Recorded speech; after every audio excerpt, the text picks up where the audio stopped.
ಕಳೆದ 3.5 ವರ್ಷಗಳಲ್ಲಿ ಬಿಜೆಪಿ ಸರ್ಕಾರ ಸ್ವಂತ ಸಾಮರ್ಥ್ಯದಿಂದ ಒಂದೇ ಒಂದು ಮೆಗಾವ್ಯಾಟ್ ವಿದ್ಯುತ್ ಉತ್ಪಾದಿಸಿಲ್ಲ.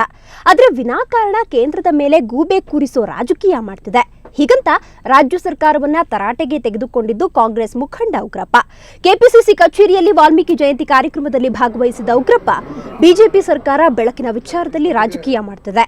ರಾಜ್ಯದ ಜನತೆಗೆ ನಿರಂತರ ವಿದ್ಯುತ್ ನೀಡಲು ಸಾಧ್ಯವಾಗದಿದ್ರೆ ಅಧಿಕಾರದಿಂದ ಕೆಳಗಿಳಿಯಲಿ ಅಂತ ಅವರು ಸವಾಲು ಹಾಕಿದ್ರು.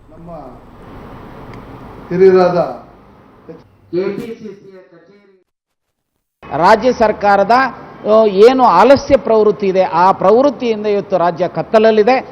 ಈ ಸರ್ಕಾರಕ್ಕೆ ಏನಾದರೂ ಬದ್ಧತೆ ಇದ್ದರೆ ರಾಜ್ಯವನ್ನು ಕತ್ತಲಿಂದ ಬೆಳಕಿನೆಡೆಗೆ ತರತಕ್ಕಂಥ ಪ್ರಯತ್ನ ಮಾಡಬೇಕು. ಕತ್ತಲಿನಿಂದ ಬೆಳಕಿಗೆ ರಾಜ್ಯವನ್ನು ತರತಕ್ಕಂಥ ಪ್ರಯತ್ನ ಮಾಡಬೇಕು ರಾಜ್ಯ ಸರ್ಕಾರ.